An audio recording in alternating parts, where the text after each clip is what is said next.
Baltijas valstu brīvības alkas, ko 1989. gada 23. augustā pasaulē parādīja akcija Baltijas ceļš, joprojām ir notikums, ko apbrīno daudz viet pasaulē.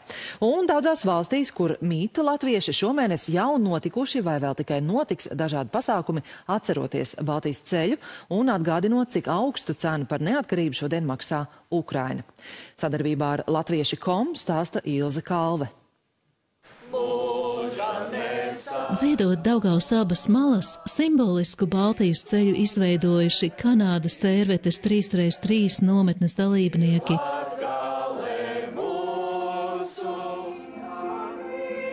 Bet Norvēģijā Bergenā tapusi pat koncertprogramma Tava sirds ir tavas mājas. Tajā uzstājas gan sieviešu koris Venda no Ventspils, gan Bergenas latviešu koris, arī Igaunijas, Lietuvas un Ukrainas diaspora Norvēģijā kori.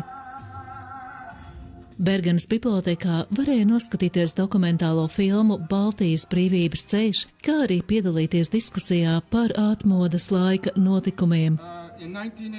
Bet Baltijas federācija Kanādā ar atceres pasākumu Toronto centrā aicināja kanādiešus pieminēt Melnās lentes dienu, kā daudz viet pasaulē dēvē 23. augustu, un Kanādā to oficiāli atzīmē kopš 1986. gada.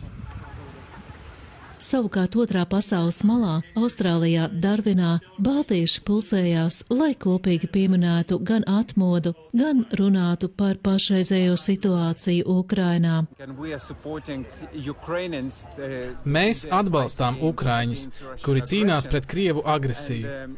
Mēs uzskatām, ka ir jādara viss iespējamais, lai viens otru atbalstītu, lai būtu iespējams uzvarēt karu un lai iegūtu neatkarību. Lai arī mūsu atbalsts Ukraiņu draugiem šajā pasākumā Darvinā ir simbolisks, tomēr aicinu atbalstīt viņus tikmēr, kamēr vien uzbrukošā Krievijas federācija ir sakauta.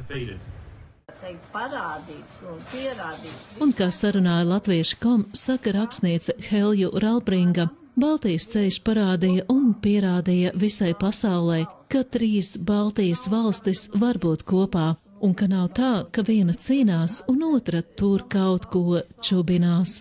Sadarbībā ar diasporas reportieriem visā pasaulē Ilze Kalve, latvieši.com.